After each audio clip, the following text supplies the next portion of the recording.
Well, do you ever have it? Like, I was just stood next to a fire with a burning effigy of a human being on top of it, with a giant crowd of like family-friendly audience. Yay! Burning the human.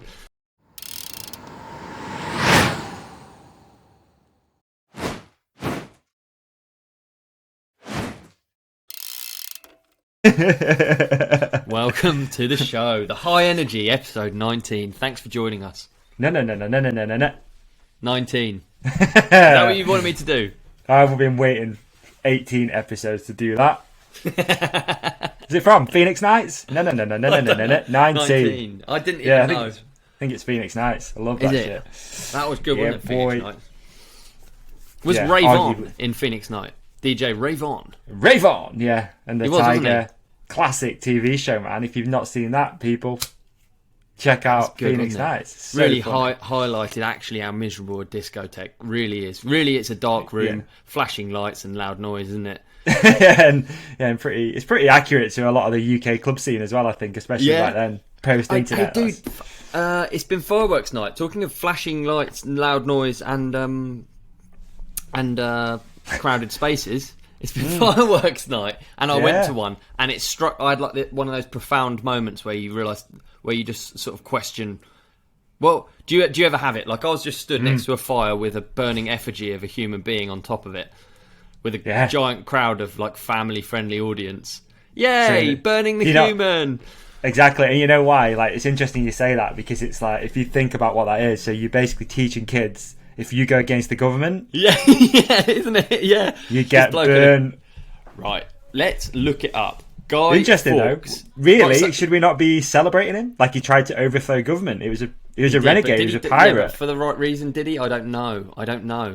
Okay, I'm going to read some Wikipedia. We've really got straight into it with the facts. The Guy Fawkes Facts. 10 Guy Fawkes Facts. Right. Coming at ya! So, Guy Fawkes is also known as Guido Fawkes. While fighting for the Spanish, was a member of a group of provincial English Catholics who were involved in the failed gunpowder plot of 1605. 1605. We've been banging on about this bloke for that long. Talk about that's good marketing, isn't it? Yeah, he's done it something right, hasn't he?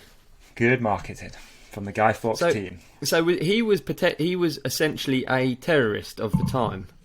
Yep. He wasn't even burned. You know, he wasn't even burned on a fire. No, he hanged him. They did all sorts. They dragged him. They cut off his dick. They did all sorts, dude.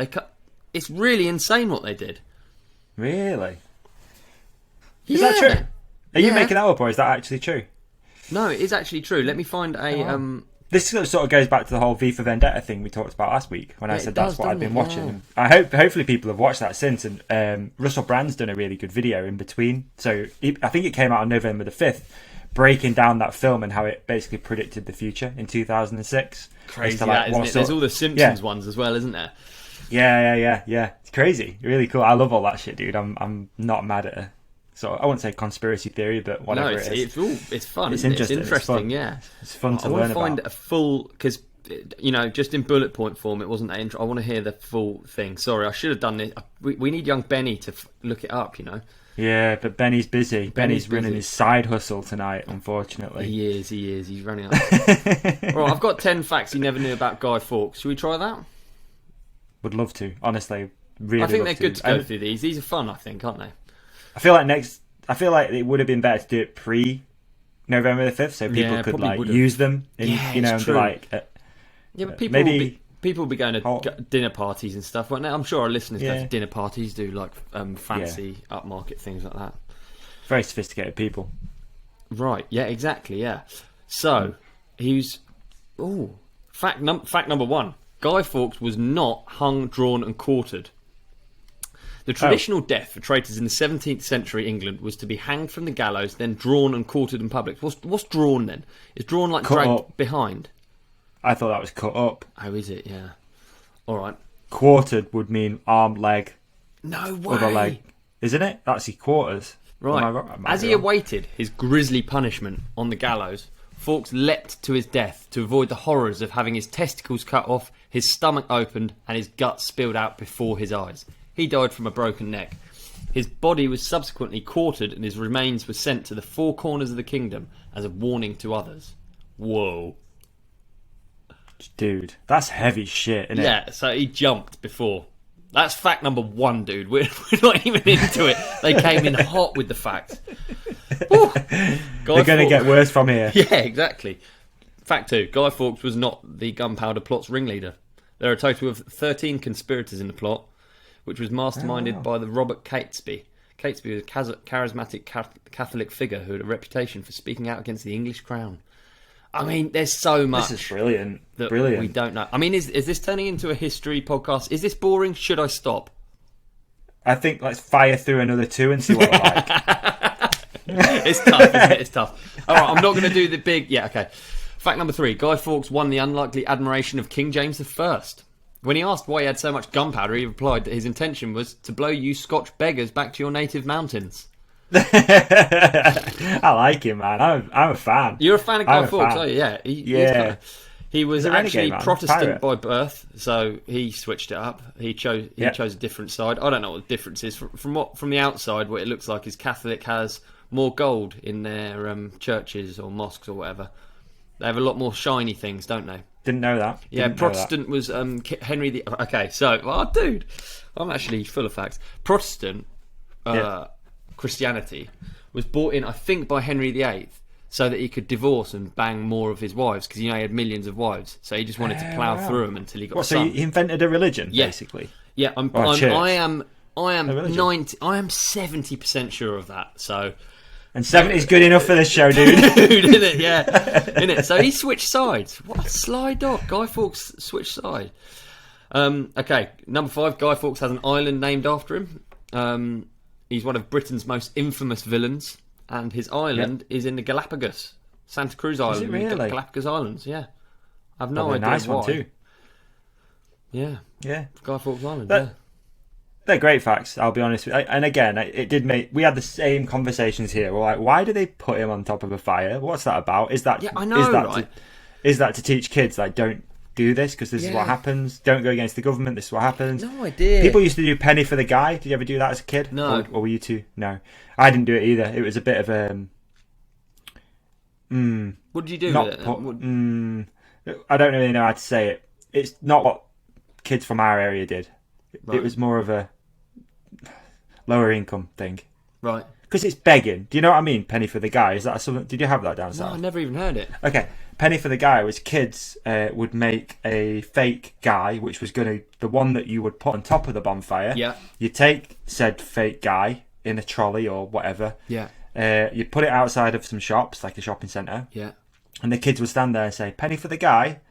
And then people would pay, like they'd give you £1 or something and you'd buy sweets. There you go. I'm going to Google what is penny for the guy because I'm interested. Never knew that. What is? Sounds like that's like you're on Team Guy Fawkes. If you're getting a penny for the guy. Just sounds like begging around fireworks night. I mean, is fireworks night something that goes on in other countries? This seems, the more I read about it, it seems very much an English thing. I wonder. But it's an English... yeah, but they... Fireworks night, is that a thing in other countries? I think it's just here, surely, because of the House of Parliament. Yeah, because fireworks are more of a New Year's thing in everywhere else, aren't they? Yeah. Yeah, there you go. I hate fireworks. I hate fireworks. I'm not into them either. Dude, I hate them. And also, I think I said this before, my dad's birthday is November the 5th. Oh, is it? So he's passed on his hatred down to me because when he was younger, all of his presents used to be fireworks and then he'd just stand in a garden and just watch them just burst and it's just blow up. Yeah, it just feels like you're just burning money, doesn't it? I don't really get it. I remember hearing how expensive fireworks displays are. It's absurd. Yeah. Let's look that up. Yeah. World's most expensive. This is I'll tell you what are terrifying. When you look at ancient photos of penny for the guy, they are absolutely terrifying. Some of the things kids used to make, and you'd be scared to death. Really? Oh mate, they're terrifying. They're like, oh, I don't know if you'll be able to see this on that because obviously we run the old blur vision, but can you see that? Let me have a look. 1 second. Oh gosh, yeah, very creepy. That's terrifying. Penny for the guy. Penny for the guy. Yeah, it's definitely an old school thing, old but England I don't think kids do it now. Too scared of paedophiles. Right, have a guess. The most expensive fireworks display in the world. Ooh, good question. I tell you where the cheapest were. They're always at our house. That's a great question. Most expensive fireworks display. Okay, mate, great question. Yeah. I'm gonna go with it's gonna be in America. Incorrect. Because bigger's always better in America. Abu Dhabi. It's gonna be in Las Vegas. Abu Dhabi. And it's gonna be. Oh, is it Abu Dhabi? Yeah. Okay, all right. I didn't want to watch you struggle there. Abu Dhabi. Okay, all right. We're gonna go. $800,000.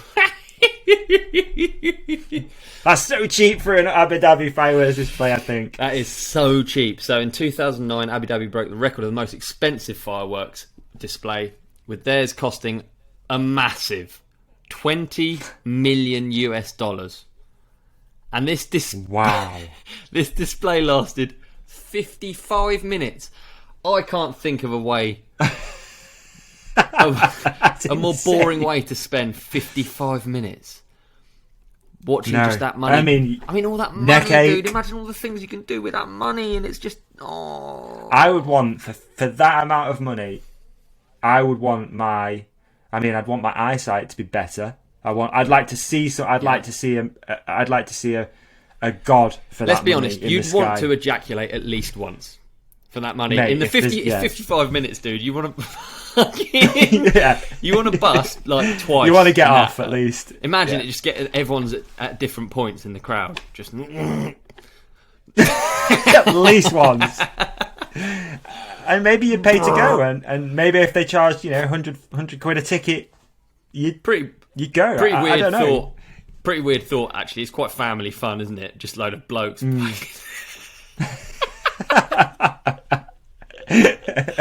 $20 million, 55 minutes. That's crazy. What you doing? Wow. What are you doing? That's crazy. Abu Dhabi can't be that great. They must have room for more schools or like basketball courts or something. Surely. Yeah, there must be better things you can do with that money. It'll probably get like you give it 2 homeless sets people of swings. Council work's expensive, isn't it? It'll probably get you 2 sets of swings, shit ones as well. 20 million. Yeah. Wow, good fact. Yeah, I like that one. Should we carry on with the Guy Fawkes facts or just fucking sack them off? You know what I learned the other day is that you can actually buy silent fireworks, which I didn't know about. I mean, what the fuck are they? Do they still make a flash? Do they? Just like flash bang, no bang, just all killer no filler, I guess, or all filler no killer. I don't know. But the bang is aggressive, and like if you've got animals that are scared, which a lot of people have, it is a bit, especially because I think the good thing with it this year, God, I sound like a right Debbie Downer. Yeah, now, we're being haters. Was that it was on Friday, so that most things could happen on a Friday, whereas for the last few years, I think this is how it works. It's been on like a Thursday or a Wednesday, which means it gets to the weekend and people have their fireworks display on Friday, Saturday, Sunday. Whereas I feel like this year it's happened pretty quickly. Yeah, and it's just miserable, isn't it, when it's drawn just out of the way every night. Just hey, we are sounding like haters, and I've got to say, if I had children, and it would be really fun, wouldn't it? You go and watch the fireworks, and it's a fun. No. What would you do? No, I just wouldn't take them. What would you do instead? Because you like Guy Fawkes, so you don't agree with Guy Fawkes being. So you're a Guy Fawkes fan. What would you do instead? You'd do a penny for the guy with him, would you? Yeah, probably. Yeah. I'd reframe it. I'd be like, the fireworks are a celebration of Guy Fawkes trying to overthrow government. We don't know what Guy Fawkes was standing for, by the way. He might have been a really bad guy. I think it's likely after making so much hoo-ha. What do you reckon he's standing for? Probably the oppression. I don't know, man. What's he standing for? What a bloke in the 16th century is standing for. Love that. Oppression. There you go. That's what. There you go. I don't know what he stood for. Maybe some of our listeners can enlighten us on what it was. It sounds religious. It sounds religious. Comment section. One word. What was Guy Fawkes standing for? Yeah. Be as weird as you can get. Let's hear it. Yeah, let's hear it. I'm going to say equal rights. Yeah. Well, that's 2 words. You reckon he's gay marriage? I don't reckon he gave a fuck about that. Back then, they were still slave. It was a terrible place back then. Really, Yeah. Who knows? Who knows? I think it was my team, your team back then. Hard. It wasn't like let's try and make things fair. It was like my team wants to win. Yeah, I've been learning about pirates recently, and that's been super interesting. What kind of pirates? Yeah, reading a book about pirates, and it's called Be More Pirate, and it's mainly about using it in an entrepreneurial way of like be more not aggressive, but a bit more upfront, a bit more to take what you want, blah blah blah blah blah. It sounds aggressive, but it's really not. Yeah, but it's like when you learn about pirates, man, it's super interesting because they were the first people. Basically, pirates were people that had escaped the Navy almost. They like went against the Navy because the Navy didn't pay properly. There was no workers' rights. There was no unions, all this sort of stuff. And they'd be out at sea for months and months and months and months with barely any food, whatever. I don't think the Navy was a great thing to do back then. So that's how pirates evolved, is they'd go and basically like loot Navy ships. But the pirates' actual thing aren't as bad as what people think they are, because pirates were the first I'd say people, or whatever you call them, to launch same-sex marriages, equal rights. So everyone on a pirate ship used to earn the same amount of money, apart from the captain and the deckhand. Right. They were the first people to workers' compensation. So if you lost a leg, an eye, an arm, whatever, you got compensated. So they brought in all these amazing things that we use today, and it was all started on pirate ships. There you go. I just looked up the definition of a pirate, and it's a person who attacks and robs ships at sea. So it's quite broad, really, isn't it? Yeah, it is. But it's cool when you learn about it. It's a super interesting thing, you know. A lot of them weren't bad people at all. I bet they brought in same-sex marriage stuck on a boat out at sea with a load of the boys. Bring it in. You know? Bring it in. Yeah, bring it in. Let's do it. But if they used to, if they'd loot a ship, like a Navy ship or something, they'd offer everyone on it jobs. They wouldn't just kill them. They'd be like, do you want a job? You can work here, you can live here, blah, blah, blah, blah, blah. And you earn the same amount as everyone else. You just got to give up the stuff on your ship. So far, you've kind of taken sides. This is revealing. You've sort of taken sides with Guy Fawkes, with pirates, and you like the idea of everyone being paid the same. Yeah, there's quite a collection of thoughts and angles there, Davey. I haven't started on Hitler yet. Fucking hell. Dude, Benny, cut that out. Cut it out, dude. Cut that one out. Sure. Can I carry on with my facts? We're nearly there, dude. We're nearly there. Aren't we at 3? No, we're not. It feels like it, man. Does, doesn't it? It does. Right, number 6 is shit. Number 7, the House of Parliament is still searched once a year for conspirators. There you go. Didn't know that. That's interesting. Yeah. This has become more of a tradition than a serious anti-terrorist precaution, but still interesting. I like that stuff. I like where history becomes tradition. Yeah, it's all tunnels underneath, no doubt. The cellar that Fawkes tried to blow up no longer exists. That's been destroyed in a fire, ironically. No. How do you destroy a cellar in a fire? It's a good point, dude. Surely it just... Yeah. Surely the space is still there. It's probably just changed to underfloor heating. The number 9 is the gunpowder would have done little damage to Parliament. So that makes me like Guy Fawkes more. I'm moving more towards... Because I was thinking he was trying to kill loads and loads of people. He was just trying to warm up their ankles. Yeah, he was just trying to singe some hair. And then number 10... Oh, here we go. This one's for you. Number 10. Not everyone celebrates Guy Fawkes' demise. Dummies have been burned on bonfires since as long as the 13th century. So that goes before this. Initially, to drive away evil spirits. So it's more like a pagan thing. And then following the gunpowder plot, the focus of the sacrifices switched to Guy Fawkes' treason. So actually it's something that... Yeah, these effigies are called guys. Traditionally. Wow. There you go. And then the children ask passers-by a penny for the guy. So that. Yes. And fireworks represent the explosives that were never used by the plotters. So it was like. I wonder what. I guess there wouldn't be much like there wouldn't be colour or anything like that, would there? There'd just be smoke and fire. What's that to gunpowder? Yeah. I don't know actually, because gunpowder is. There'd be boring fireworks, though, wouldn't I'm flat out googling right now, dude, aren't I? What is gunpowder? What does gunpowder? Yeah. What is it? What is actually the chemical? It is an explosive consisting of powdered mixture of saltpetre, sulphur, and charcoal.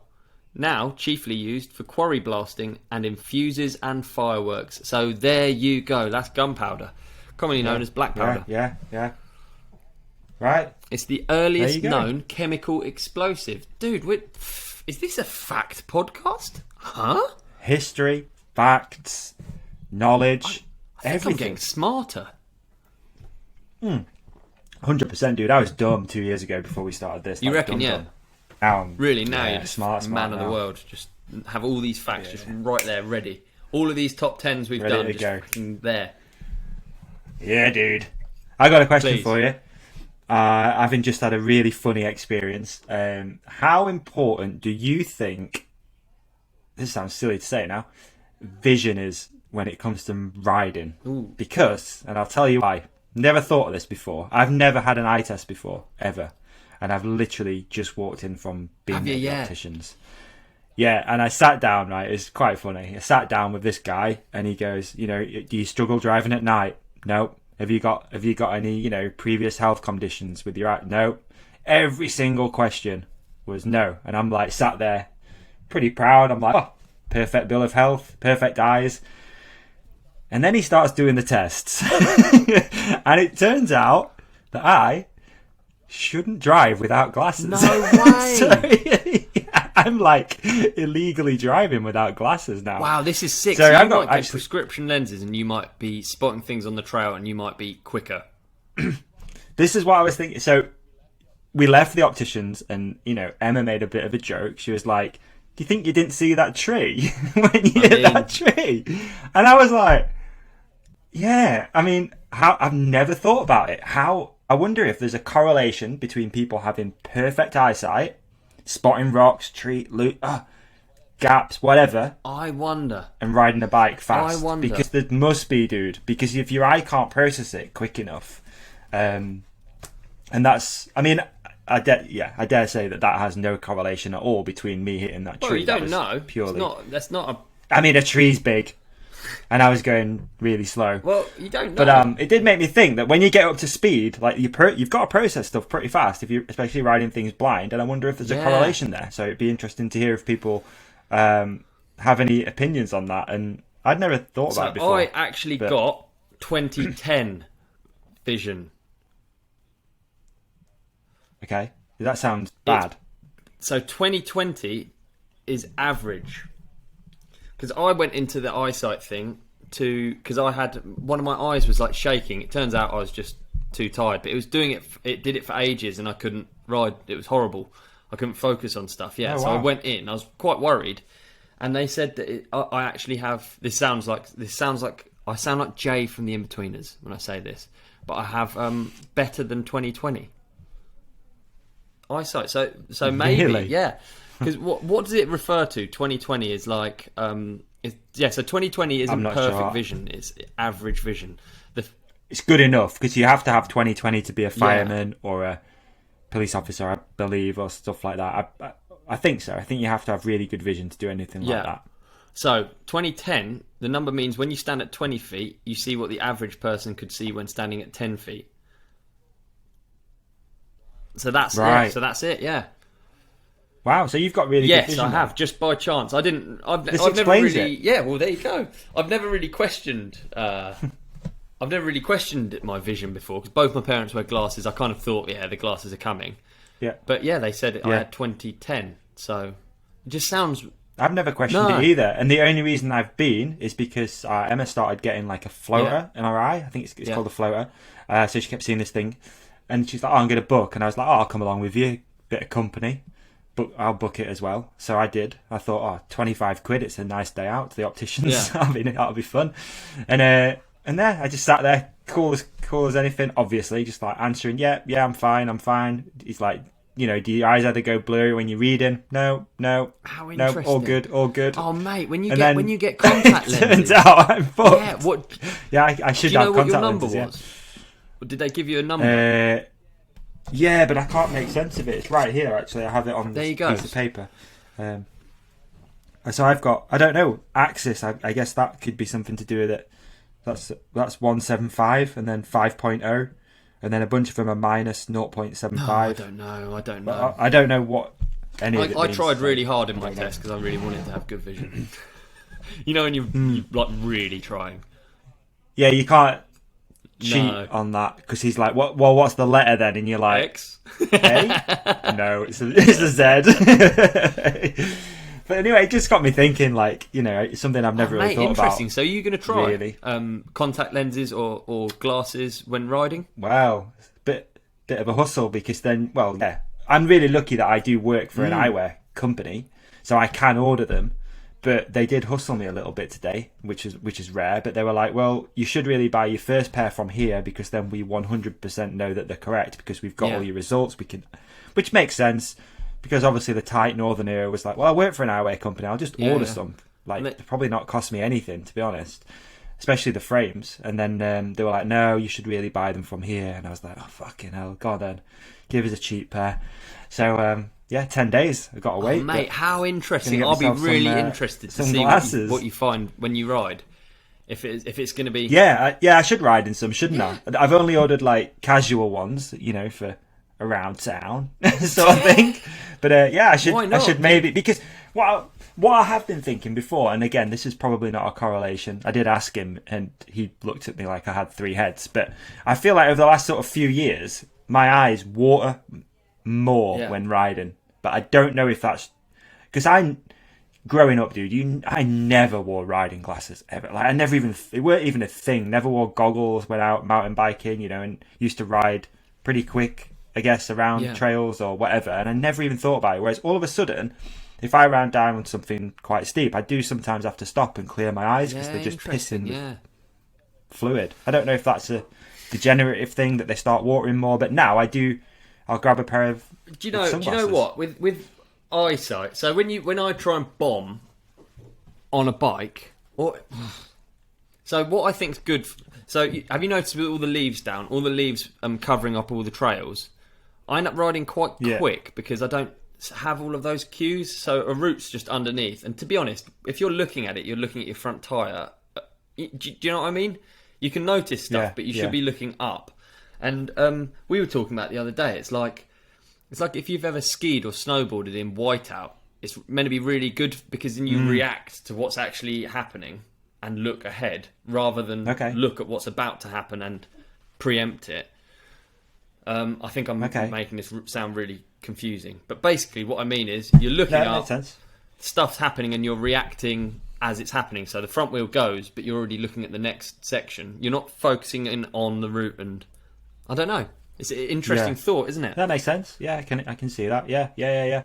Well, I don't know. I'm just going to take a bit of a holistic approach. Apparently, you can train your eyes pretty good because a lot of the issues that we suffer now is that we don't look in the distance very often as a culture, as a human being, because when we were evolving, we used to have to hunt for food. So you'd be looking at the floor, you'd be concentrating on trees, like look in the distance, see if you can find things. Whereas now, the furthest we ever look is probably a car in front of you. Does that make sense? So apparently that can help your eyes. So what do? You go to the top of a hill and look. Makes your eyes try and spot things, look for birds, like actually work your eyes out, like make them work. And apparently that really helps because they just become lazy over time. They're not having to focus on stuff. You're not using that like long distance. Reading fucks you up. Which makes sense. Get tired if I when I'm reading a book and I can't put it down. My eyes get really tired. I find.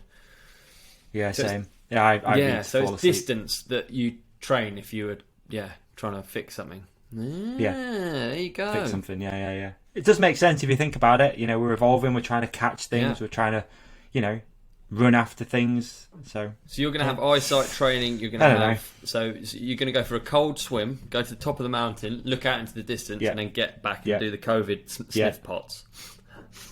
The smell training. Yes, all that. Yeah. The spreadsheet, dude, is going to be so packed. And do 10,000 squats. The spreadsheet's getting crowded now, huh? Yeah, it is. The spreadsheet's taking a hammering this week. You know, I've been playing with. It's quite fun. I've been playing with trying to change my working day. What does that entail? Did we talk about this on the last episode? Okay, could have done. Quite interesting. So I kind of figured that. Well, winter is boring, especially if you live in the UK. Winter can be tough for a lot of people because you go to work in the dark, you come home and it's dark, and you can't really do anything in between.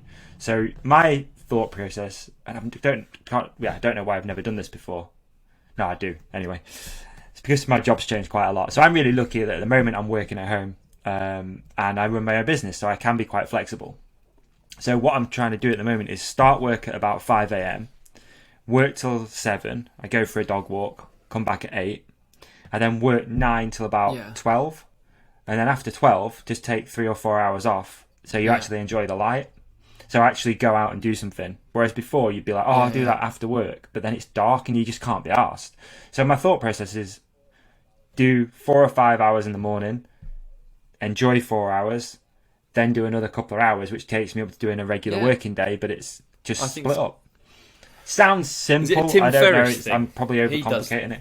Insane. He does funny working. It's just me, doesn't he? I think. But you can now do, can't you? That's the thing. I mean, you don't have a regular job anyway, but a lot of people do, and there is different ways that you can change it up a little bit to work for you a little bit more, especially in winter, dude. So many people have that seasonal affecting disorder and that struggle through winter because it's dark all the time. Design stuff. You feel like all you do is work. 100%, and I feel more creative. See, this is the thing, exactly. So super lame, but I do, dude. Same, 100%, and I think you realise that when you do it a bit more often. So you start. I'm exactly the same. So my brain works really well in the morning and in the evening, but in the middle, I just lull around a little bit. I'm like, I'll watch a YouTube video, I'll do a bit of work. I don't have any focus. So if you're looking at it from a sort of, what would you call it? I don't know, process. I don't know what the word is. I've had a mind blank. I'm tired. Fucking on top of a hill staring at birds. So knackered by the fucking spreadsheet. Just can't focus, spreadsheet, man.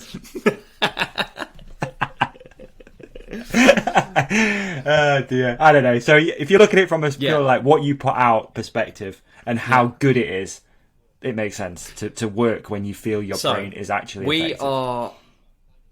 We are 8 9 to 5 so done. what like in the day you'd be thinking I need to get food for everyone, wouldn't you, as an animal? And you would be sticking to what's called the circadian rhythm, which is you wake up when it's light, when it comes light at sunrise, which is what I try and do, and then you go to bed when it goes dark, or you're indoors, you're chilling, make a fire, whatever you want to do.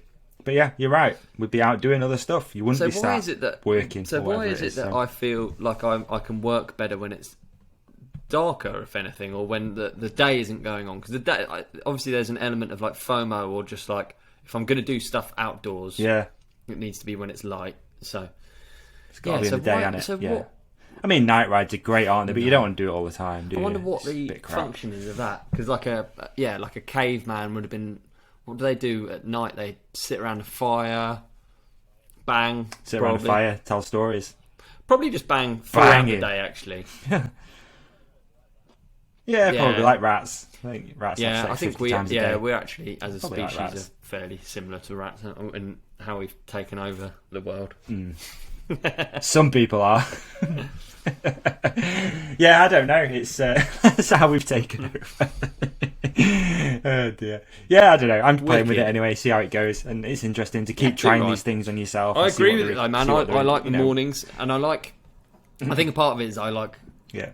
I don't know. Something about the morning, getting shit done, just feels good. You just feel like everyone else is in bed and you're cracking on. Yeah. I was loving that when I was doing like marathon training and stuff. Getting up really early and getting out, and you're getting at home and it's like 8 a.m. and you're like, fuck, I've done like a half marathon this morning before people have even woken up. Really good. It's a good feeling, but it is hard. You know, I'm naturally a sleeper. I'm naturally a stay in bed and chill kind of guy. I don't find it easy to do, which is why I need to be super disciplined with it. Otherwise, I will just lay in bed and days and just go past. Just quick.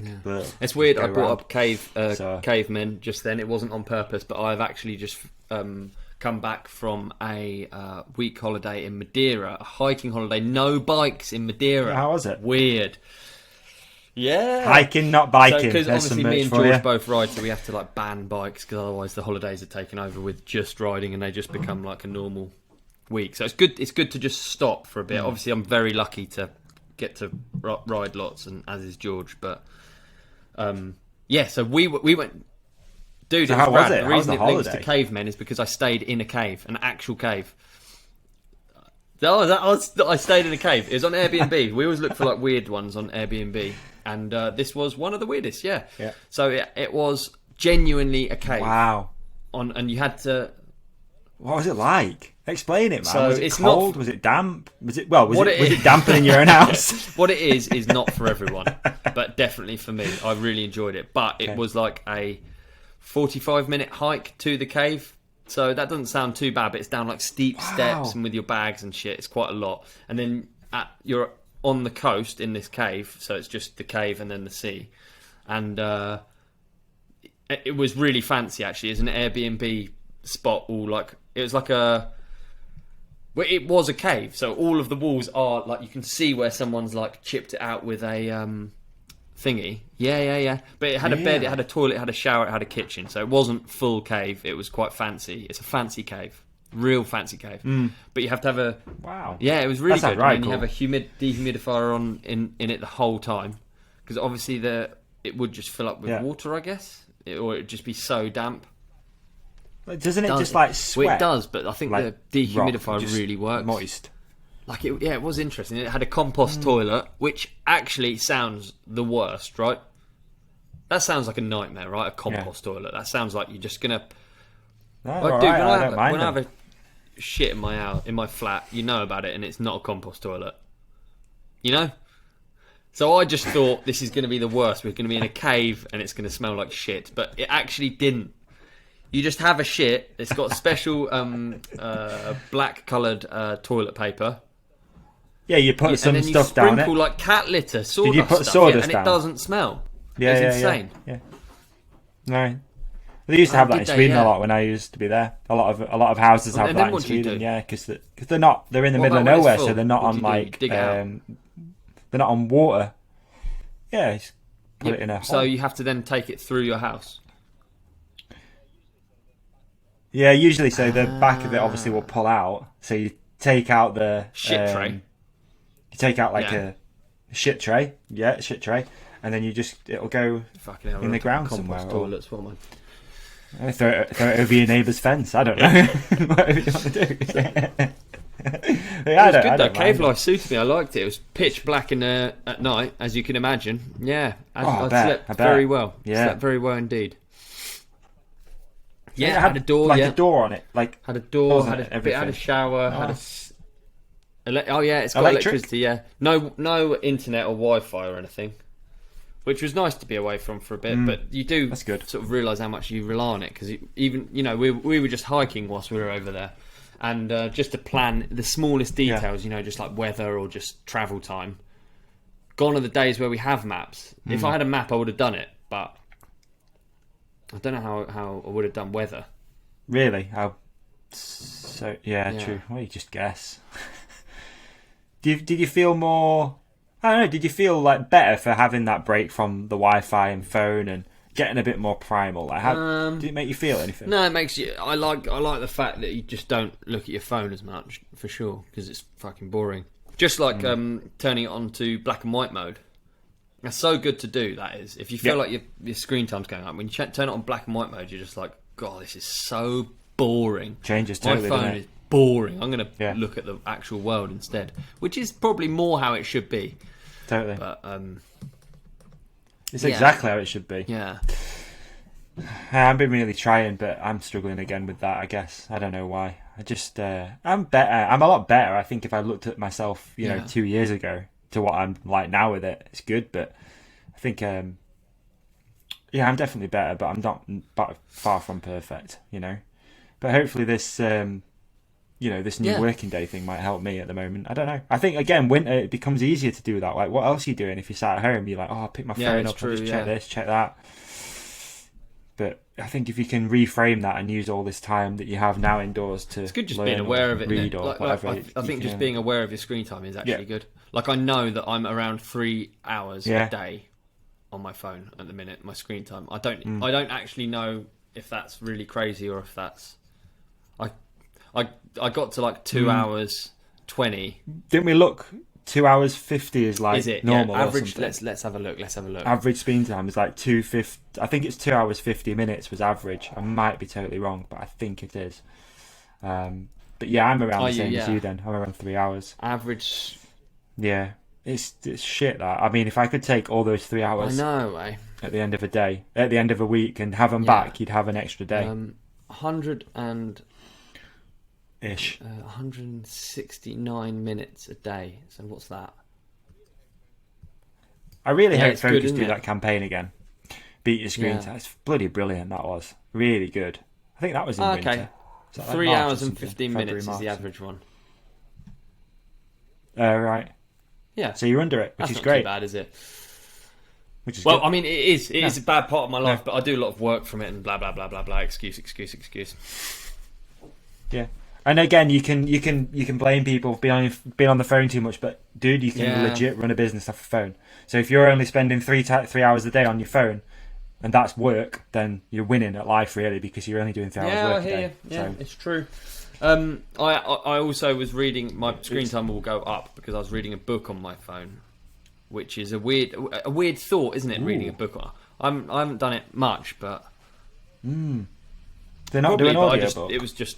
It's fine to read. Like it makes the letters big, and you just swipe across like on Apple Books thing. Yeah. Oh wow. Yeah, Apple Books. Apple Books. Yeah. I've never heard of it before. So I read on that, but that's weird, isn't it? Because from the outside, you'd watch me, like me and George sat outside, George reading a book, and then me on my phone. You just think that guy's a piece of shit. But you're reading a book, but like it's not. It's still screen time, isn't it? It's still like weird light or whatever. I don't know. It's interesting, man. It's crazy. You can learn a lot off the phone. Let's be honest, the internet and stuff. A friend of mine is just doing. She's gone back to like college to learn.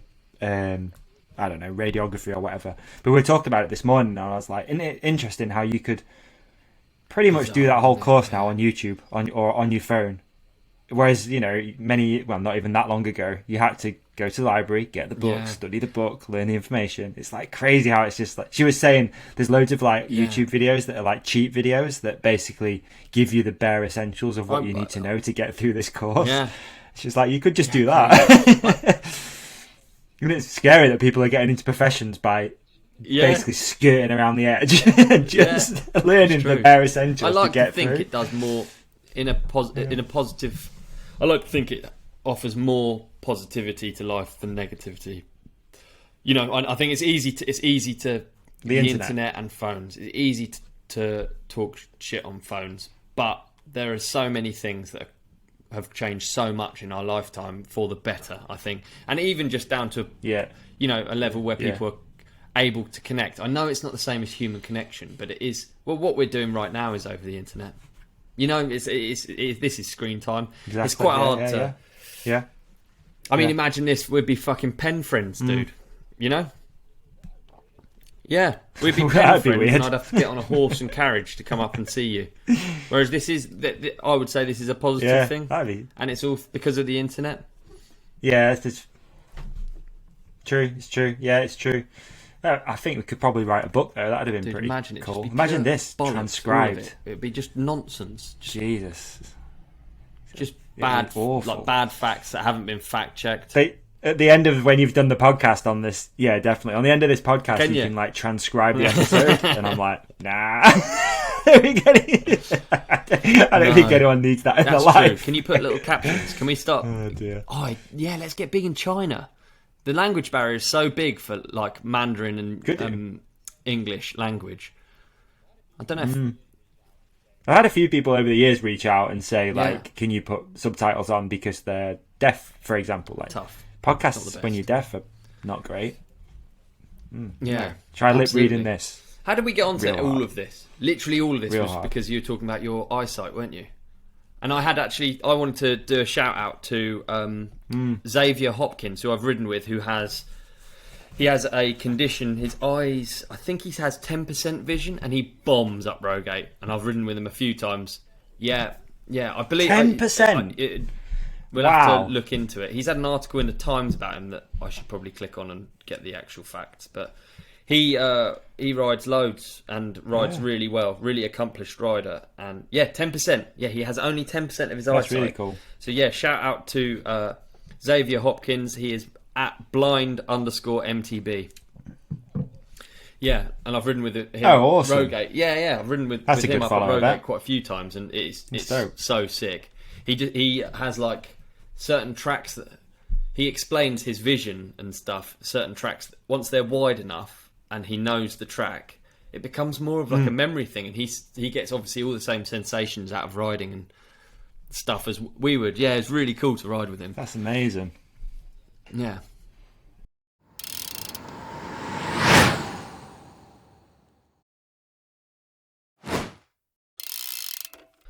They don't follow us, but they follow Bernard, Pinkbike, Wynne, Sam Pilgrim, Matt Jones, Tiny Seagrave, G. Atherton.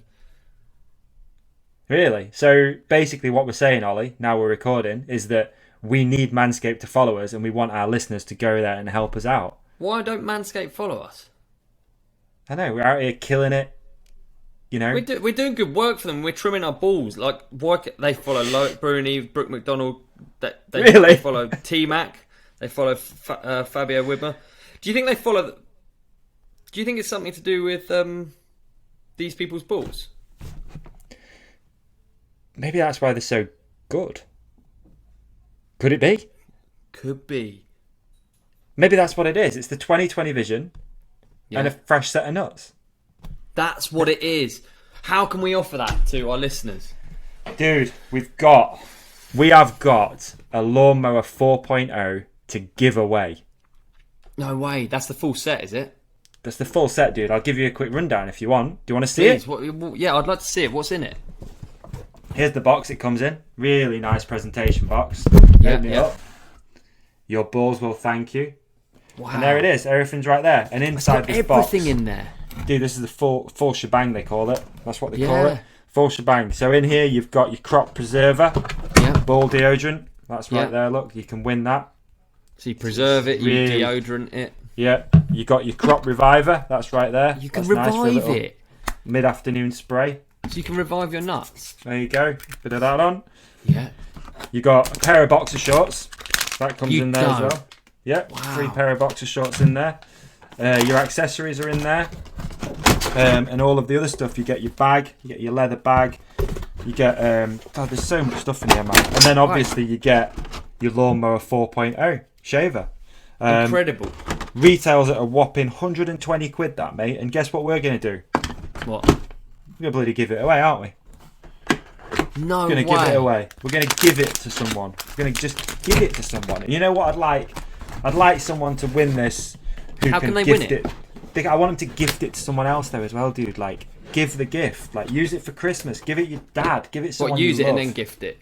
That's what, I agree. Yeah, just clean it off first. It's all right. I've done that. So what do people have to do to win this prize? To win this Manscaped 4.0 package, why don't we get our amazing podcast family to head over to Manscaped's Instagram account and tag at @odub_23 and at the Hook It Podcast with a little comment. How about something like the Ride Companion do the best ads, or Odub and Davey are the best salesmen. That way maybe they'll follow us.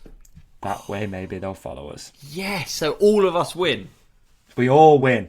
So everyone wins. This is the best. And if you don't win the competition, then you can still go to manscaped.com. You can still enter that code RideCompanion20. Because some people are that cool, they don't even enter giveaways. They're just like, oh, just buy it. I don't care. Not that much money. I just buy it. That's pretty cool. I'm going to enter the giveaway personally. And then afterwards, I'm going to use when I don't win, then I'm going to use the code, and then I'm going to buy it. Yeah. So the code is RideCompanion20. Manscaped.com. That gets you 20% off everything on the site. Free shipping to your door, not down the street, not in the vicinity of your postcode. To the door. That's amazing. And also maybe just consider that. Consider that you got Christmas coming up. You got to do some gifting. Don't be like last minute Larry like me and Ollie. No, don't. Look after Christmas your family's balls, innit? Really, I think that's a good way to live life generally. Yeah, your mums, your dads, everyone's. Just look after everyone's balls. Yeah. All right, manscaped.com, promo code RideCompanion20. leave a comment on Manscaped's Instagram, and hopefully you're going to win something. We'll release, we'll draw the winner on the next episode. How about that? Yeah, we'll draw it out of this hat. Give him a follow whilst you're there as well, at Manscaped. Good follow, actually. Good follow. Done.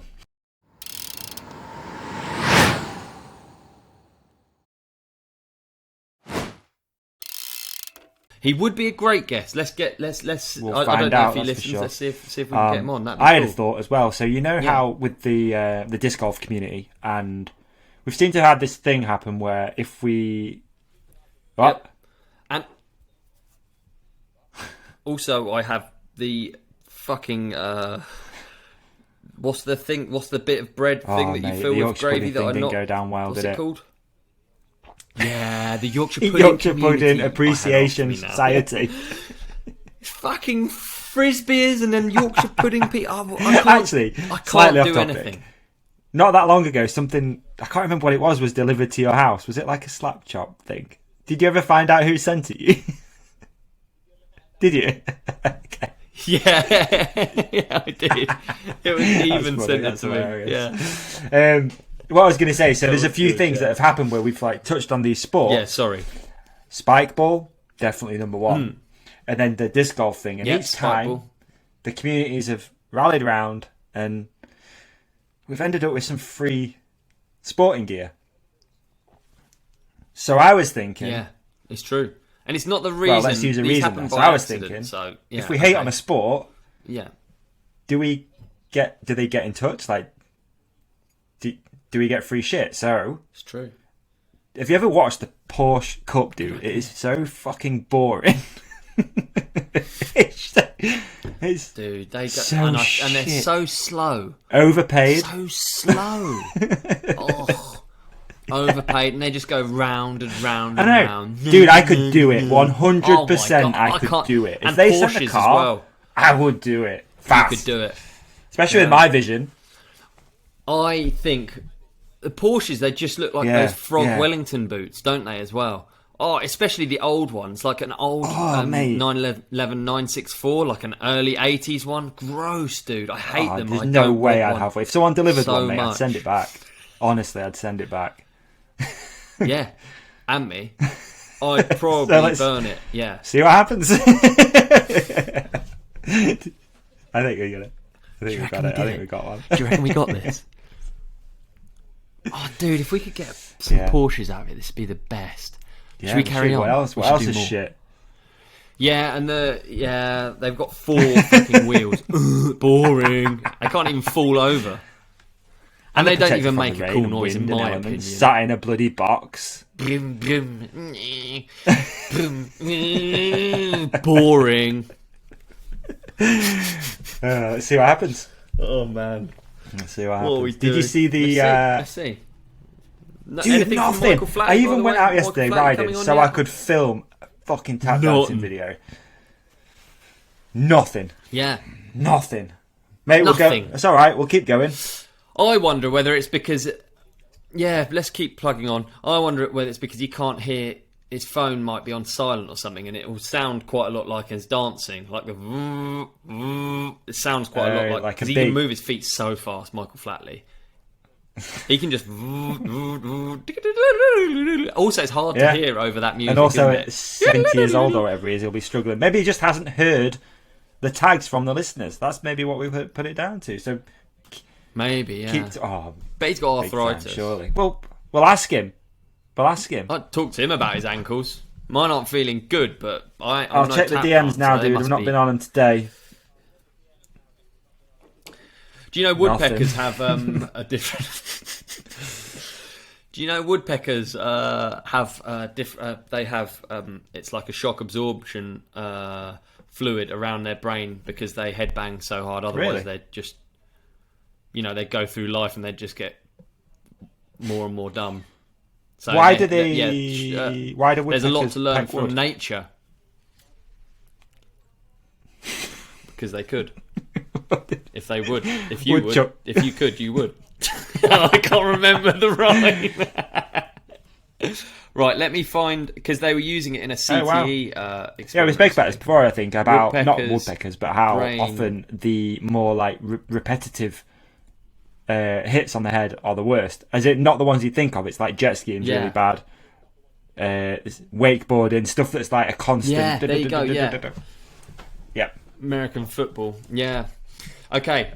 A woodpecker's skull is built to absorb shock and minimise damage. On their scans, the scientists found that the spongy bone is unevenly distributed in woodpeckers, and it's concentrated around the forehead and at the back of the skull, where it could act as a shock absorber. That is cool. How amazing is that? Because otherwise, they'd just go through life and just... Poor things would be, 10 years in, they'd be like... They couldn't even peck a hole, could they? Yeah. They'd be like, oh, where's my keys? They'd Where be are like, my wings? I can't remember totally. how to fly. I'm with you.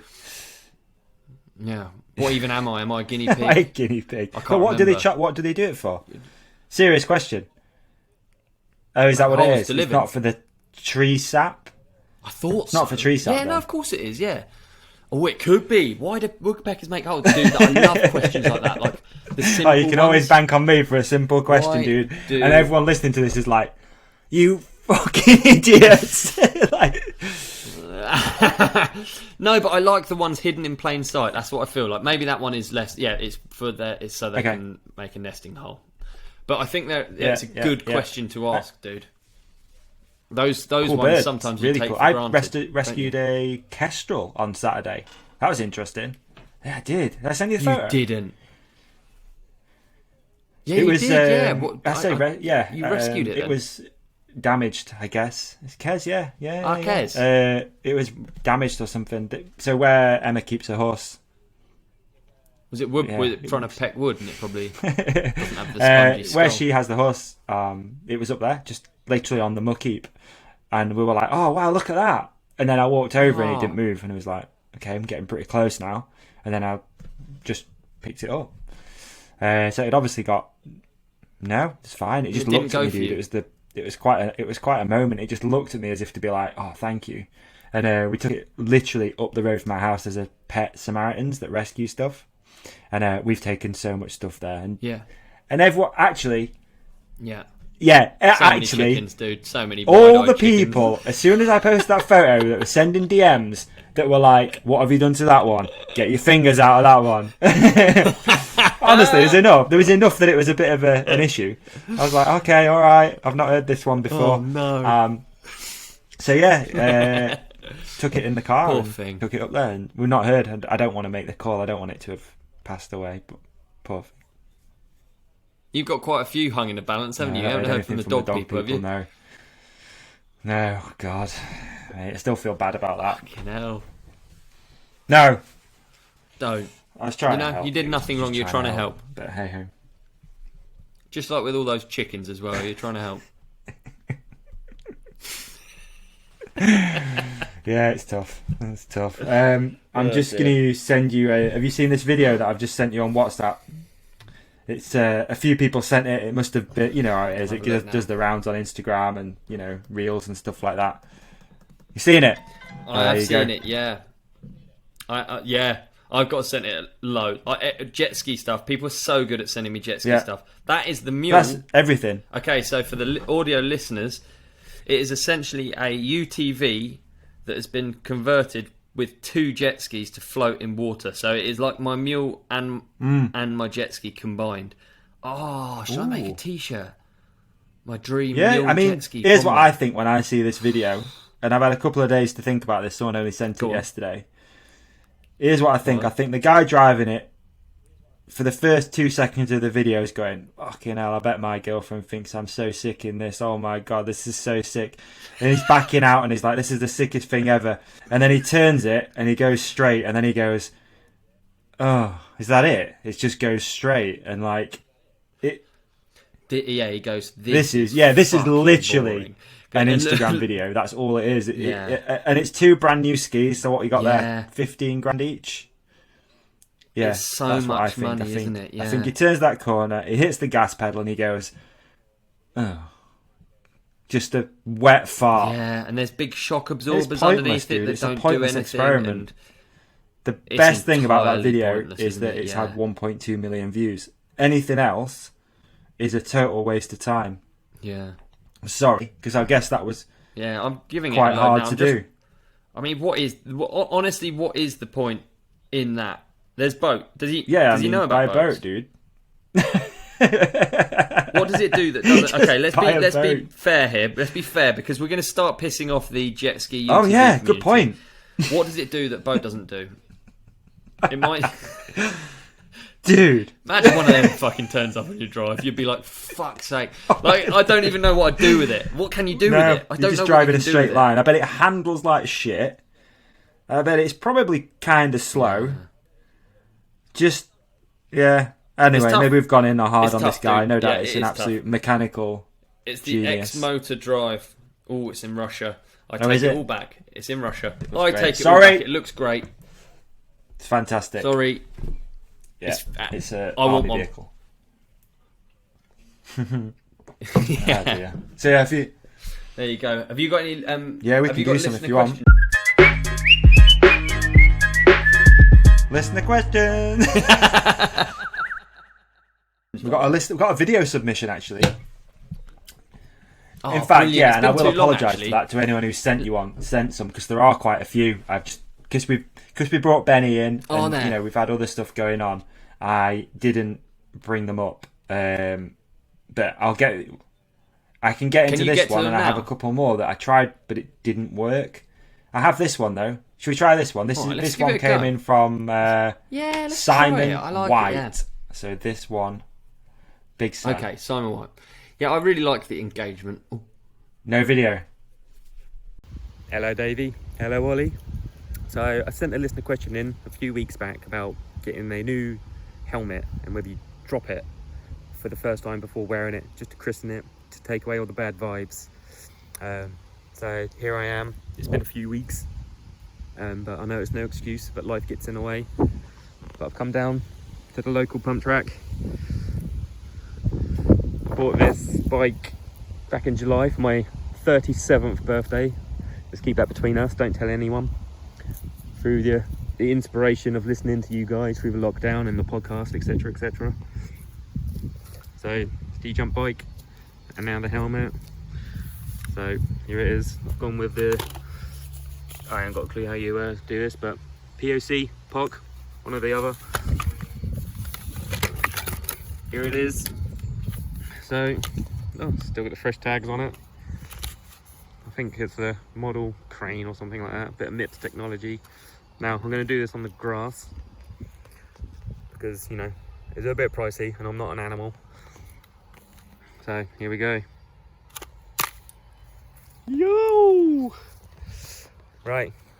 Keep keeping it real. Yeah. Good on him. I do it every time with a new helmet. I don't know if it's stupid. That was stupid. I do it. Yeah, I don't mean that was stupid for you, Simon. I mean, our thing sometimes works. You never know if it's going to bring the video up or if it's just going to... Yeah, I couldn't see the video, but I could what hear I'd have the done audio. with that? I'd have just held it out like an NFL punter, and I think I'd have just volleyed it across the whole car park, across the front. Yeah, just... Would you? Yeah. Yeah. No, onto tarmac. Go for grass. I go for grass. Would you? I go for the grass. I'm not an animal, dude. Grass, you said, I'm not an animal. I don't know why...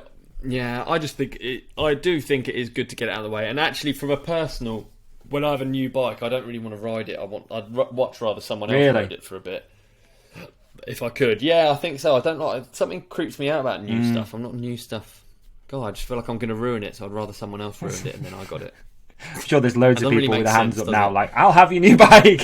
Send it me. I'll bet it in. Funny. Yeah. Yeah, you're probably right. I actually had to hide my new bike. I always worry about what I've got in the background because I've got secret stuff here, and you can't see it because you can't see it now. I can't, thankfully, and this thing is amazing. I rode it for the first time properly. And when I say properly, I mean like I'm still not great. Cruising, jibbing around, having some fun locally, and this thing, dude, it's fucking good. Yeah, like really good. And like I said, I've not done anything silly on it or anything yet, but like. Handles like an absolute dream. I don't know if you noticed this, but manual in that thing, I don't know if it's the shock position or what, it just sits there, fucking goes. Like, it's fast bike. You can tell that once, if you let the brakes off and you let them go, fast bike. Fast focus, that one. Yeah. It is a fast bike, isn't it? I've just got back from Sam's 2 minutes ago, and I was honestly thinking about it because we rode Cutty Track that he's been building. I don't know if you've been keeping up with his YouTube videos yet. So Cutty Track all the way down the hill, ends in his garden on a 8-foot slope style kicker. And I was just thinking how amazing that I can ride to the top of this Cutty Track on my bike, on my jam. Yeah. With my seat up. The suspension is good. The suspension is good enough to ride up the hill, put the seat down, do like a race run, and then on the last jump do a backflip. Like what? That's sick. How incredible bikes are now. When you think back to what we used to ride, you're right. Like it has, like it's all incremental. Just over the years, things have got better and better. But like you couldn't have done one of those things as well. Yeah. On any of the specific bikes. No, you couldn't. But it is interesting to think how much does it affect your riding. Obviously, it gets. I mean, I'm just thinking. Recently, the Syndicate did. Have you seen that Peter video where he rides it? Yeah, he weren't that much slower on the new one, really. And it does make you think, like, obviously bike brands all follow the same sort of trajectory, right? Longer, slacker. Yeah. But like, you'll never really see a brand go, actually, we're going to go the opposite way. Like, you're not going to see that. But it does make you think, like, how much does that matter for most people? With that bike, don't know. Yeah, I guess with that bike, that's a downhill bike. So there's only that's very the changes you're making are very minimal, and it's for doing one purpose. I guess what I think's crazy about this bike, and what I really meant, is that I consider this bike my 150, my trail bike. I even call it my cross country bike because I say the wrong thing all the time, but. My cross-country bike now is like faster than my downhill bike used to be, and I can do a backflip on it, and I can ride to the top. Like what? Really cool. Like and it doesn't break every 3 seconds, which bikes used to. Also every 3 seconds. Yeah, definitely. I think I probably missed the point on the geometry thing. Let's not go down that route because it angers people. But all I was sort of meaning is that if someone new to the sport and you gave them a 2015 Focus and said this is the best bike, they'd be like, oh wow, yeah, it's amazing. And then if you gave them the 2021, they'd be like, no, I do agree. Same. Also, fun is fun. Fun is fun. You can have how much more fun are you going to have? Yeah, absolutely. I do agree. Okay, we want to do some listener questions. We'll see what's in here. I've not actually looked today. Let's do it. Thanks for the thank video, you, Simon. We didn't see it, but it will no doubt be in the edit if Benny does it, which hopefully he will. He's not here today, bless him. Hopefully Benny comes back again soon. Other jobs on. Benny. All right, let's see what we've got going on. Okay. God, I should really open these before sometimes. This is a good one, actually. We'll kick this off. Tobias Kunu. Killing it, dude. Yeah, Do you need Tobias. a hand there? Tips for learning to add style to jumps. Not tricks, but ways to look relaxed / in control in the air. That's a great question. It's a great question. Style's such a tough one. Style is a tough one. You're right. I think I don't know. I'm arguably not the most stylish rider on the planet. Luckily, we do have one of the most stylish riders on the planet here to help you. Oh, stop it! There you go. Stop it! Will you come back next week? Now I've greased the groove.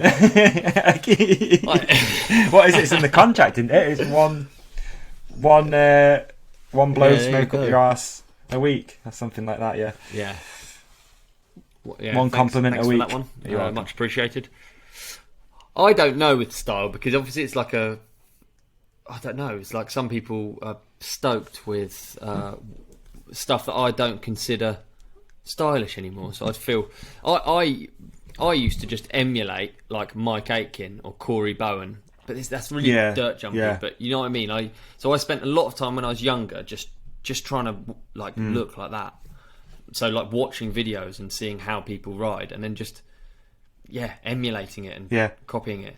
But it's always been a thing that I really think about.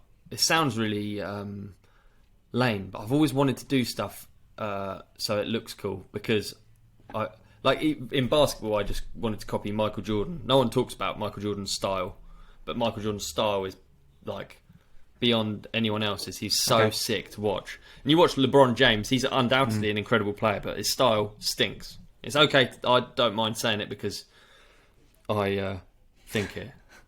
And now I fucked up again.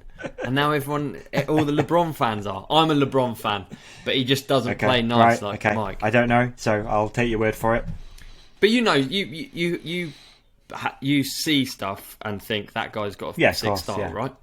Yeah, in riding, in moto, and it's hard to put your finger on oftentimes what it is. And it's funny because if you took if you took the plates or the kit and everything off someone like Blanky, you'd go, that's Blanky. Yeah. And it's quite difficult to know exactly what that is. Now, for me, if you wanted to be a little bit more relaxed and stuff like that, it seems to be that the better you get on a bike, obviously, but the faster you go, which means that the jumps are easier, which means that you can chill a bit more. I think there's nothing worse if you're looking at it from a style perspective of you, I don't know, stem umping, trying to get over something, you're nervous in the air, you're dabbing brakes, you know what I mean? You can see that. So the faster you get, the easier you'll flow over jumps, which means that you might be able to do a little bit of a whip or a whatever.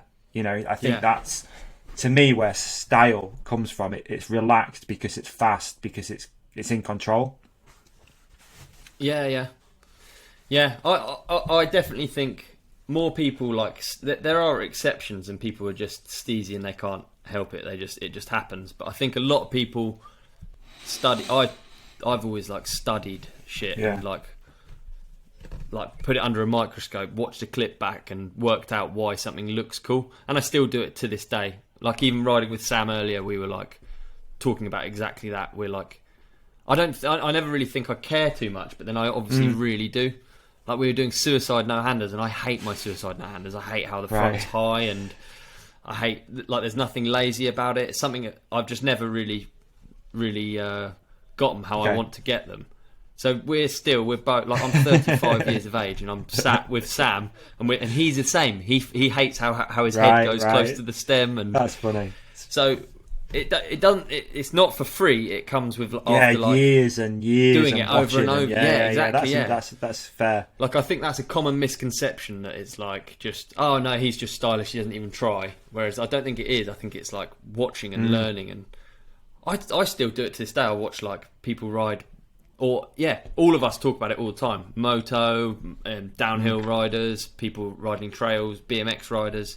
You just break down actually what it is that you're trying to achieve. Because actually, rather than thinking, fuck, I'm not stylish, all you got to think is watch a clip of you and be like, my knees really are sticking out there. They look really bad in that position. For instance, just one element of style. I'm going to put my knees in. Next time you go for a ride, think about it. Totally. Yeah. Because tables, think about what you're actually doing. My tables look stinky. I'm putting my hand over my other arm, and then you put your hand in, and that's exactly the shape. So it makes the problem less confusing. Maybe good tips. I think we did. Don't know if that was helpful. I think that's good. I think we a few different elements to come at, but ultimately, I think bike time is just bike time. And probably find a jump you're really comfortable on. And really try and get that one down, and then add another element of a jump in. Maybe it's a bit of a hip, or it's a long and low, or something like that. And just keep going. True. Study your art. That's what I'd say. That's actually a culmination of all of the drivel that I've just come up with. I've just noticed the next question. Well, a few down is the same guy, Tobias, and the question ends. It says, "Have you ever regretted a ride?" And then it says, "Don't bother with my last name, Davey. I nearly died laughing last time you tried." I've just seen that. So sorry, Tobias. Kunau. Mate, whatever your last name is, man, I'm sure you're an absolute beast of a bloke and a gem. Have you ever regretted a ride, Mr. Wilkins? Yeah, no doubt. I have actually, yeah. I went for my girlfriend's birthday is on Boxing Day. We went out for a road ride, and it was raining, and she cried. And I thought, do you know what? We could have not done that ride. It would have been fine. That does sound horrible. That's fair. How about you? Not that long ago. I went on really? a ride and ended up in an air ambulance, and it really sucked. I really regret going on that one. There you go. But, dude, you got Do you regret? So you do regret You got to that find a ride? silver lining. There's no point. Like, what's the regret? It doesn't change anything. It still happened. I went for a swim before it. I'm probably in a better place in a weird way mentally after it.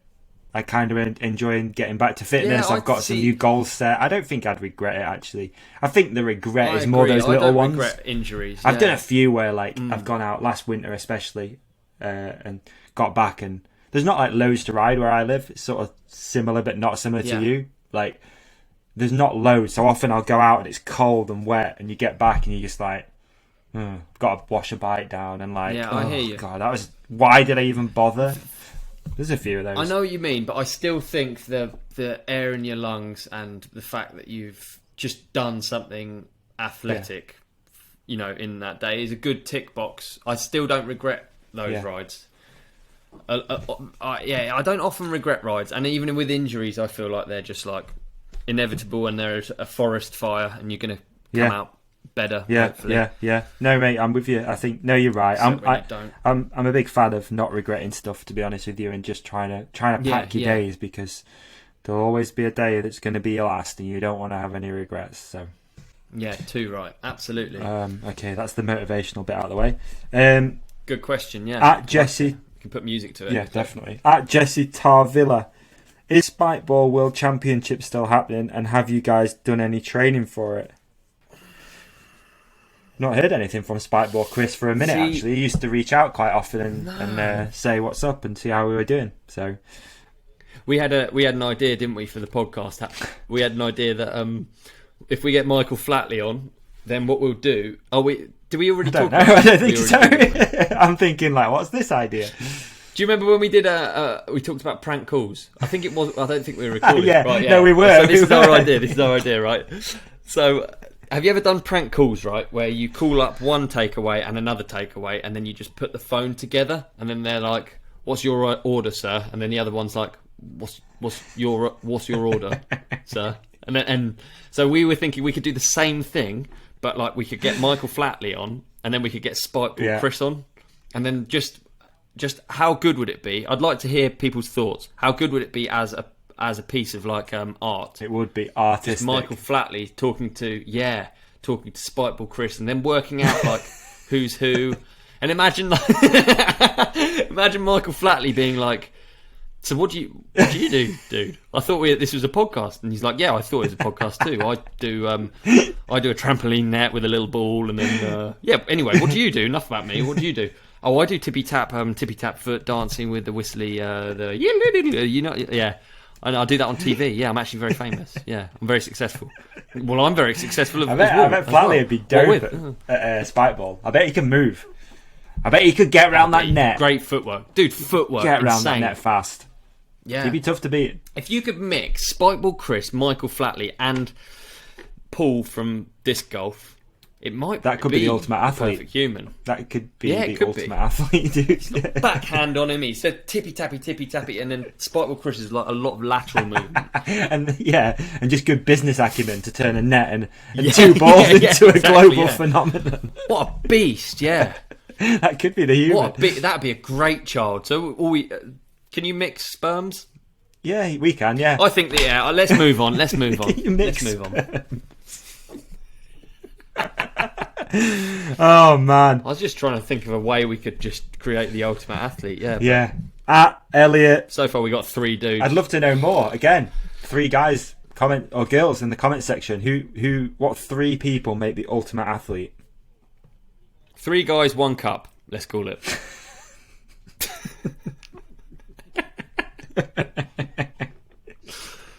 Moving on to the next question. Oh dear. At Elliot B Knight, what's the best brew and biscuit combination? It's a great question. Right. It's a great question. Good. Do you like tea? One I'm often Do you like tea? I tell you, I can't be bothered. I don't think. With tea. Don't start, dude. Man. I can't. Don't do it. Don't do it. With tea can go fuck itself, dude. Dude, do not come up north. You'll be fucked. No, I can't. Dude, you'll be Guy Fawkes if you come up here. Drawn and quartered. I will. Oh Oh man. Okay, no tea. I like tea every now and then. Yeah, I'm just not. You know, my mum the only liquid she has is tea. I just think that's you're one bizarre. of those dudes who does the broken biscuits thing. Am I right? Yeah, we get broken biscuits. Yeah, they're good. Yeah, broken biscuits. That's good, a northern thing.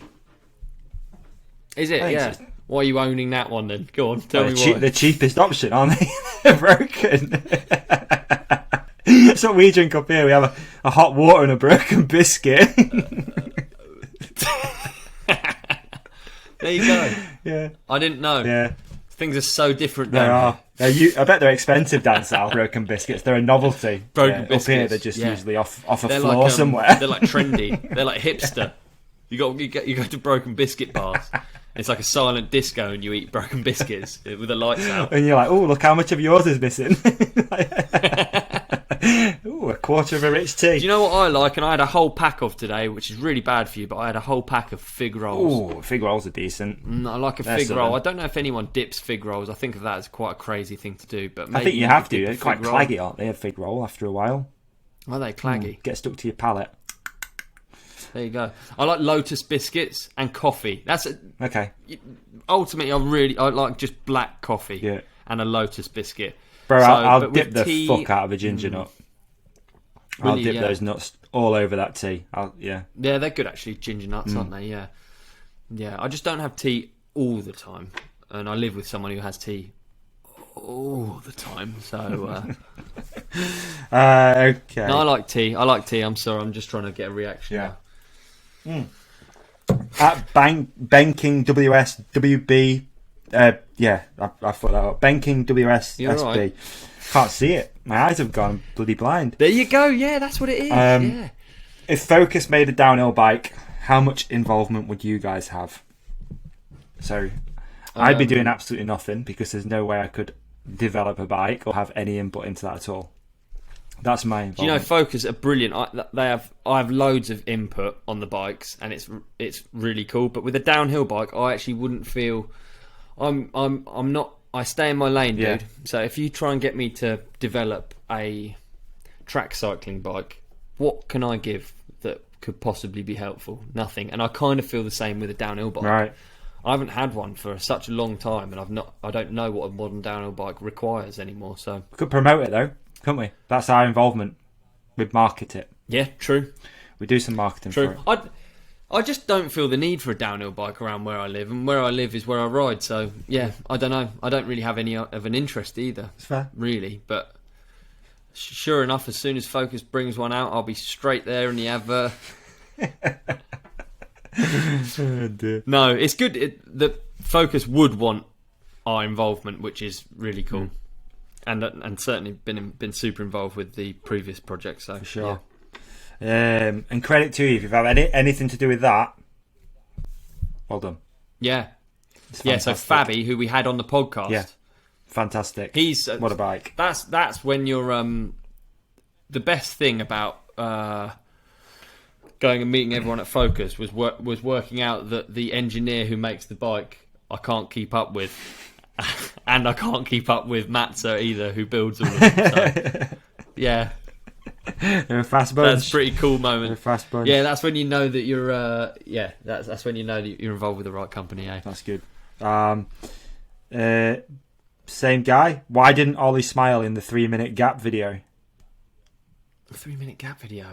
Clay Porter, 3-minute gap. No, dude, I was serious back then. Was that why? No, I don't know. No, do I not smile? I don't know. I've seen it, but I couldn't. I think what it is Clay will have asked us to do a serious pose. He'll probably be referring to a shot in 3-minute gaps where we were like posing and we were being serious. Okay. Interesting though to me, watching 3-minute gaps back now. Yeah. Like I've had 2 nose jobs, and back then 3-minute gaps is pre the nose jobs. Really? And to me, as soon as I look at it, I'm like, fucking look at my nose. Like it was all like. Was it? The inside was all showing through. Yeah. Well, to me though, because obviously I. Yeah. Have an image of myself. You know, you're like sensitive to your own image, aren't you? Yeah, totally. Because you see it in a mirror or in reflection. So, yeah. Interesting. Yeah. Interesting. It still freaks me out when you see people watching us on TV, just to throw that out there. So, Yeah, it's good. I really please like keep it. the screenshots coming because it's kind of funny. I like seeing people's living rooms as well. Same. I'm like, that's nice. creepy. No, I'm like, I like that's it, nice. yeah. I like what they've done there with that basket in the corner. Yeah, Like, it's so clean. Yeah. Everyone's so clean and it's so impressive. It is. I'd be embarrassed to show Tell mine. you, man, Mine's sophisticated bunch this podcast, Lark. Dude, they are, yeah. Ain't fucking around. No, not. Manscaped, they're ready to go. They're ready to go, yeah. What else we got? Ooh, let's not do that one. Let's not do that one. Love to see some of the reject ones. Yeah, that one's about pills. We don't want to do that one. Okay. I don't know what that means. Are you guys still doing the small business shout outs? Oh, I read that like out loud. So no, but Moto Combat Designs. There you go. You've got one. Oh, what do they do? Moto Combat Designs. Great question. Yeah. Let's have a look. I speak to this guy a little bit. He's called Jake through the Instagram. Moto Combat Designs is a graphic designer. Does a lot of cage fighting stuff. I actually know that he uses mountain biking as a way to stay fit for combat sports. So yeah, probably should have done him that shout out because you never know where you bump into this guy, right? Yeah. You know, we do a meet up, we do something, and he's there, and he's like, "You didn't even shout my business out, you fucking." Yeah, absolutely, we're cool, right? We're cool. Motor Combat Designs. Motor Combat Designs. Check them out. We cool. Jokes. Does pineapple belong on pizza? Oh. Okay. So sorry. I think it's a good question. The first question was: Is there still justification to have a downhill bike, which we just covered?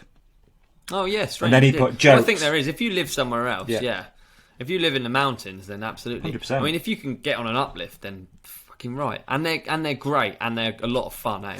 I had a message, mate. You've just reminded me of something, and I told him I'd bring it up. Yeah. And it is from a guy who will remain a guy who will remain nameless, is what I'm trying to say. Who works at a very famous bike park, who wanted to ask. What is our opinion on e-bikes going on uplifts? Oh, okay, yeah. And I said, it just depends on the person. Just because they have an e-bike doesn't necessarily mean the fit. I mean, I might be off on that. Does he mean actually putting the bike on the uplift? Yeah, and using the uplift. Yeah, it does seem like a bit of... Because, I mean, I want to do how many runs I can do at Bike Park Wales soon on an e. Because I don't think there's that much time difference between the uplift. Once you've queued... The uplift and e. And they have a new climb, don't they? Which is the steep, steep e-bike climb. But my and again, dude, maybe I'm off on this, but in e-biking is still, it's still difficult. It's not like you're out and it's doing the work for you. You're not sat there with It's doing more than an uplift, isn't it? It's sat on the back of a tractor. Yeah, still pedaling. Still pedaling. That's what I mean. It's like it's still. Yeah. So some people maybe they've got an e-bike because they're like crazy unfit. Yeah. So they wouldn't be able to not use the uplift even with the e-bike is what I'm trying to say. It's different if you ride a lot. I do fully see what he's getting. But he was saying that it's e-bikes with your that are normal filling bike. up. E-bikes are filling up uplift spots, which is again I'm sat in the middle. No, that is annoying. But then equally they're bike riders, so yeah, it's a tough one. I don't know. I really love riding. Riding up is such a part of it. I almost feel weird when I do an uplift day, genuinely, or a ski lift. I almost feel weird. Right. I kind of tend to gravitate towards trails where you have to do a bit of work. So it just tends to be better for me personally if you get a bit off the beaten track and you get out of all the braking bumps. So yeah. Okay. Even if I get a chairlift to the top, I try and not go down the main bike park. Track, so I still like a normal bike. It's an interesting question, especially I guess if you're working at said bike park and you're seeing it a lot and maybe you do get a bit fed up of it. It's fucking e-bikes I bet you would, all the time. They're heavy, putting them on the trailer. I don't know. Like I said, I sort of sit in the middle. Right place. I see a bike park as a great place to learn. If you're new to the sport, it's very important that you go to a bike park rather than going maybe dabble in the local trail ecosystem and. Well, fuck knows. I don't know what I'm talking about. I just think a bike park's really great because you get to learn a bit and you understand a bit more, hopefully organically. Yeah. And then you don't become that guy that litters at the top of a trail or blows it out or invites loads of people. I don't know. There's just stuff that you sort of get. I think you build a bit of a better picture if you spend a bit of time at a bike park, maybe. Maybe, yeah. Who knows? Good one. Yeah, I like it. Just do a couple more. Yeah, please. Simon can't see. Mate, me either. Davey can't see. New Instagram handle. Are Focus restocking the Sam or bringing out a 2022 version? Do you know? Do you have any insights? Dude, as if I can tell you. We don't know, do we? No, don't know. Maybe. Watch this space. Don't know, actually, is the honest answer. Okay. Don't know either. But if they are, we'll have an answer for the next episode. Yeah. Done. Elliot Delph. Would you rather give up brakes or give up suspension for the rest of your life? I mean, give up suspension. Personally. Suspension. I love my X-Fusion shocks, but yeah, brakes are very important. Like you can't go quick without brakes. No. For me. You ever tried Cycle Speedway? Never, no. Have you not? I did that for a bit. That's the Any good? dark side of me when I was youth, pedaling around in circles. Very interesting to watch. It's crazy, dude. It's pretty. It's intense. Got pretty good at it too. It's like British champs and stuff. Yeah. Oh, wicked! Yeah, I was younger. We should watch the World Champs. I'd love to watch that live. That'd be an interesting Cycle Speedway.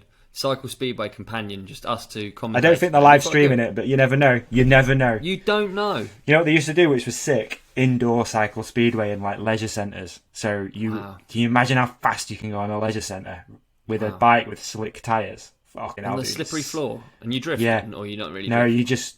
you just sort of bank in and you just sort of rail, but you had like slick tyres. Wow. Mate, it's fucking crazy. It was good. It's a good time. Get really fit as well. Like that's intervals, explosive. Isn't it? Yeah, explosive. How many power. pedals do you get on a straight? I'm gonna go 1, 2, 3, 4, 5, 6, 7, 8, 9, 10 in. Really, it's something that like that long, yeah. And is it all about gearing? Everyone talks about their gearing, I imagine. It's single speed, right? Single speed, yeah. The starts were the most important thing. It used to do this weird start technique where you had your. So for me, the left pedal would be sitting behind my left ankle and press on it really hard with your right foot. That makes sense. So your right foot's forward. Yeah. On the pedal. Yeah. Your left foot is down on the floor, and then the pedal is behind your ankle, on the back of your leg, and you press on it super hard, so it hurts. And then when the gate goes up, you jump forward on the right pedal, push down, and then you catch the left one, and then that's how you get going. So that's still how they do it now. Yeah. It's not fixed gear, is it? Yeah. So it just pedals fixed the whole way around? Yeah. Oh, no, it's not fixed. Sorry. No. It's not fixed. One gear, not fixed. Yeah. One gear, no brakes. Yeah, one gear, no brakes. Weird handlebars, elbows up. Weird. Dude, it's crazy like sport, really. Yeah, because you don't have brakes, you can't, and there's no gate, so you can't track stand. No, you can't track stand. So you've got your left, that's what I mean, you've got your left foot on the floor. So then after that, I started racing four-cross a little bit, way after it. So I used to start my four-cross gates, I'd have my left foot on the floor, but I was fast out the gate because I had that like old school, me old school way of starting. So I used to get good gates actually four-cross. Did you? Did you ever do probably four-cross I beat you before... that time. Yeah. Did you ever do four-cross before the random start? No, I don't think so. It used to just be riders ready, watch the gate, but people had unbelievable gates then. Unbelievable, because it was always the same. It's always repeatable. The same. It was insane, because I remember Duncan Ferris, he used to... there'd be pictures of him, he'd be wheeling, the wheel would be over the gate. You pull back and wheelie and just almost the back wheel just goes over it. That's cool. Yeah. That's really sick. Yeah. Good times. So anyway, be definitely for suspension. I'd get would be me as well. Keep the brakes. I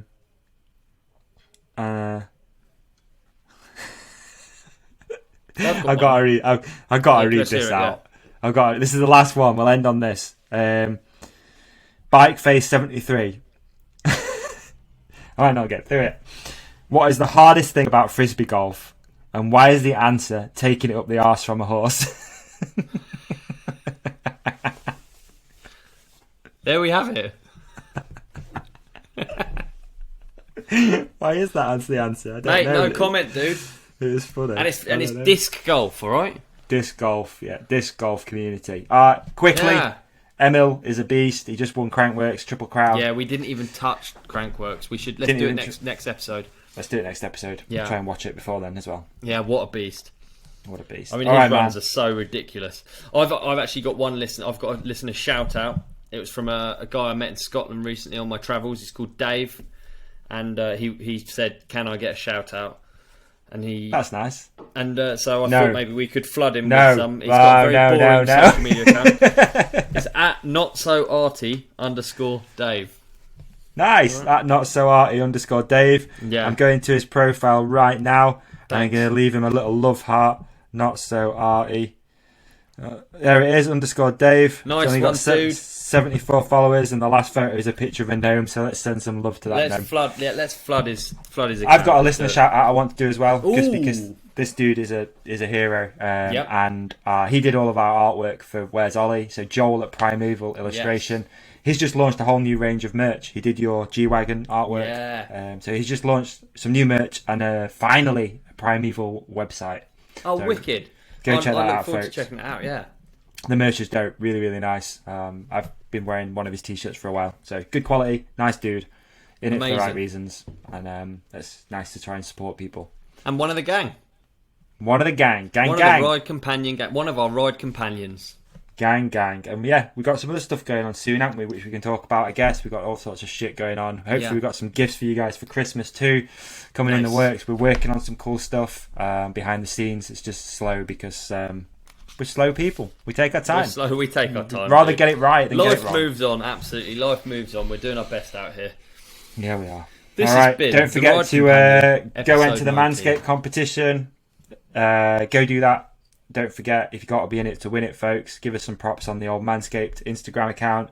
And that's it. That's a wrap, I think. Ciao for now.